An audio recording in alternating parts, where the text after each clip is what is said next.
ओम श्रीम श्रीये नमः। जय माँ लक्ष्मी। आज इस वीडियो में आप सब देखेंगे कि दिवाली की पूजा बहुत ही आसान तरीके सरल तरीके से कैसे करें। बिना घट स्थापना यानी बिना कलश की स्थापना किए बगैर भी आप दीपावली की पूजा बहुत ही अच्छे से और पूर्ण विधि से कर पाएंगे।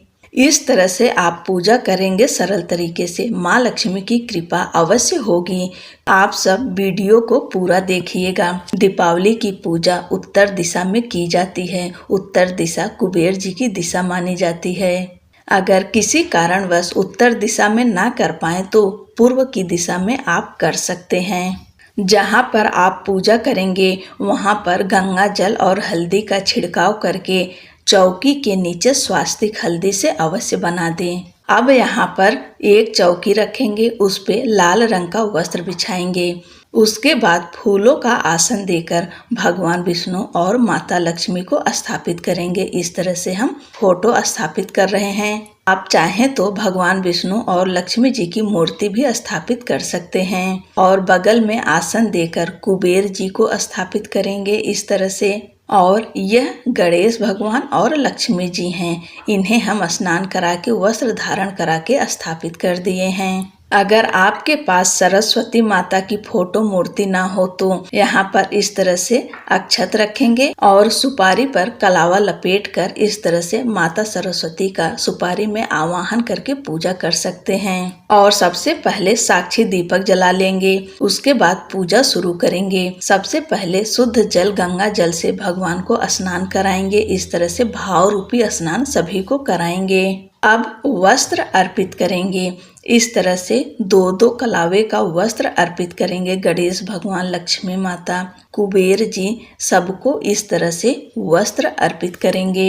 देखिए इस तरह से कुबेर जी को भी वस्त्र अर्पित करें, माँ सरस्वती को भी वस्त्र अर्पित करें, भगवान विष्णु और माता लक्ष्मी को वस्त्र अर्पित करें। अगर आप चुनरी लाए हो तो उससे अर्पित करें, नहीं तो इस तरह से कलावा अर्पित कर सकते हैं। अब इसके बाद पुष्प अर्पित करेंगे। जो भी पुष्प आपके पास हो वह अर्पित करें। अगर गुलाब मिले, गुड़हल का मिले, कमल का मिले तो माँ लक्ष्मी को अर्पित करें। अगर ना मिले तो कोई बात नहीं, जो भी पुष्प आपके पास हो वही अर्पित करें। भगवान गणेश और कुबेर जी को जनेऊ अर्पित करेंगे।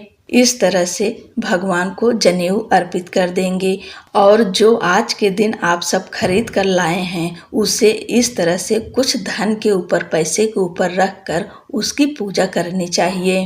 अगर आप सोना चांदी नहीं लाए हैं, बर्तन ही लाए हैं तो भी पूजा में शामिल करें और उसकी भी पूजा रोली कुमकुम अक्षत के साथ में करें। इसके बाद भगवान गणेश, कुबेर जी, विष्णु भगवान को चंदन लगाएंगे, माता लक्ष्मी सरस्वती को कुमकुम, और जो कुछ हम लाए हैं उसकी भी पूजा करेंगे। रोली कुमकुम अक्षत के साथ पूजा करेंगे। और इसके बाद में एक चावल का ढेरी रखेंगे इस तरह से और इस पे अखंड दीपक जलाएंगे। दिवाली के दिन अखंड दीपक जरूर जलाइएगा आप सब। और यह धन पोटली या कुबेर पोटली बनाने की सामग्री है। यह माता रानी का प्रिय है। इस तरह से देखिए पीली कौड़ी है, लाल गुंजा है, गोमती चक्र है, यह चांदी पर बने हुए लक्ष्मी गणेश जी हैं, हल्दी की गांठ है, कमल गट्टा है और कुछ सिक्के रख लेंगे। अगर आपको पीली कौड़ी ना मिले तो सफेद वाली कौड़ी को हल्दी से कलर कर लीजिए। संख्या अपने हिसाब से ले लीजिए, जो आपको मिले, 2 कौड़ी, 2 गोमती चक्र, इस तरह से लेकर सबकी पूजा करेंगे। सभी को रोली कुमकुम लगाएंगे, अक्षत अर्पित करेंगे। इस तरह से माता लक्ष्मी का स्वरूप मानकर हम पूजा करेंगे इनकी भी। और अब इत्र अर्पित करेंगे। माता रानी को स्वच्छता और खुशबू बहुत ही प्रिय है, इसलिए हर चीज पे इस तरह से इत्र अर्पित करेंगे। और इस दिन खील, बतासा, लैया, चूरा यह माता लक्ष्मी को बहुत ही प्रिय है। इसका भोग आज के दिन अवश्य लगाएं। और अब सप्त अनाज अर्पित करेंगे। इस तरह से साबुत अनाज ले लीजिए और साबुत धनिया, खड़े धनिया आज के दिन अवश्य अर्पित करिए। इस तरह से सप्त अनाज अर्पित करिए। इससे धन धान्य की कभी कमी नहीं होती है। जो भी फल आपके पास हो वह अर्पित करें। कलश स्थापना नहीं किए हैं, अगर आप हो सके तो इस तरह से जटा वाला एक नारियल माँ लक्ष्मी को जरूर अर्पित करें। श्रीफल माँ को बहुत ही प्रिय है और अपने घर में जो कुछ भी बनाए हैं, अगर मिठाई अपने घर में बनाए हैं तो उसे अर्पित करें, ड्राई फ्रूट अर्पित करें।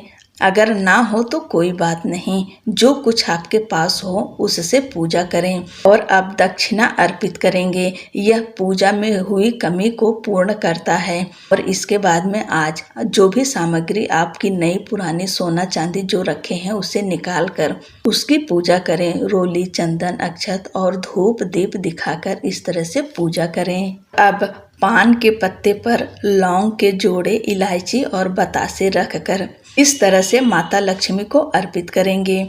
भगवान कुबेर जी को अर्पित करेंगे, माँ सरस्वती को अर्पित करेंगे। तांबुल पत्र जरूर अर्पित करिएगा। दिवाली की पूजा बहुत बड़ी पूजा होती है, इसलिए जितना संभव हो सके अपने सामर्थ्य के अनुसार माँ लक्ष्मी को मनाने की कोशिश अवश्य करिएगा। इस तरह से सारी सामग्री अर्पित करने के बाद में आप श्री सूक्तम का पाठ कर सकते हैं, कनक धारा स्तोत्र का पाठ कर सकते हैं या लक्ष्मी माता का कोई भी मंत्र जप कर सकते हैं और अंत में आरती करेंगे। हमारे यहाँ लक्ष्मी जी की आरती होती है और हम लोग बड़े धूमधाम से गणेश भगवान, विष्णु भगवान और माँ लक्ष्मी की आरती करते हैं। अगर आपके यहाँ ना होती हो तो ना करिए, हमारे यहाँ होती है और हम लोग करते हैं। और अंत में इस तरह से हाथ में पुष्प ले लेंगे और माँ लक्ष्मी से प्रार्थना करेंगे, क्षमा प्रार्थना करेंगे। हे माँ, पूजा में मुझसे जो कुछ भी गलती हुई हो ज्ञान अज्ञानता से उसे स्वीकार करिए और अपनी कृपा आशीर्वाद हमारे परिवार पे, हमारे बच्चों के ऊपर सदैव बनाए रखें। आज के दिन जो अखंड दीपक जलाया जाता है उससे काजल बनाया जाता है और आज के दिन काजल सभी लोग लगाते हैं। आप भी काजल का शुभ जरूर करिएगा। जरा जरा सा ही अपने आँखों में कोरा काजल अवश्य लगाइएगा। इस तरह से सरल विधि से हमारी पूजा संपूर्ण हो गई। इस तरह से आप पूजा करिए, माँ लक्ष्मी की विशेष कृपा होगी। और इस बार कंफ्यूजन है कि दिवाली 20 अक्टूबर को मनाई जाएगी या 21 को, तो आपको बता दें दिवाली 20 अक्टूबर को ही मनाना बहुत ही शुभ होगा, क्योंकि पूरी रात्रि में अमावस्या तिथि है। आपको 21 अक्टूबर को अमावस्या तिथि नहीं मिलेगी रात्रि में, इसलिए 20 अक्टूबर को ही दीपावली मनाना बहुत ही अच्छा होगा। हम लोग 20 अक्टूबर को ही मनाएंगे। अब आपको पूजा का शुभ मुहूर्त भी बता देती हूँ। लक्ष्मी पूजन का शुभ मुहूर्त है शाम 7:08 से लेकर रात 8:18 तक और प्रदोष काल का समय है शाम 5:46 से लेकर रात 8:18 तक और वृषभ काल है शाम 7:08 से लेकर रात 9:03 तक। इस शुभ समय में आप लक्ष्मी पूजन करें। आप सभी को दिवाली की ढेर सारी शुभकामनाएं। माता लक्ष्मी आप सभी के ऊपर अपनी कृपा और आशीर्वाद सदैव बनाए रखें। और हाँ दोस्तों, अगर वीडियो पसंद आए तो चैनल को लाइक शेयर करें, सब्सक्राइब करना ना भूलें। हमें भी सपोर्ट करें और कमेंट बॉक्स में जय माँ लक्ष्मी अवश्य लिखिएगा।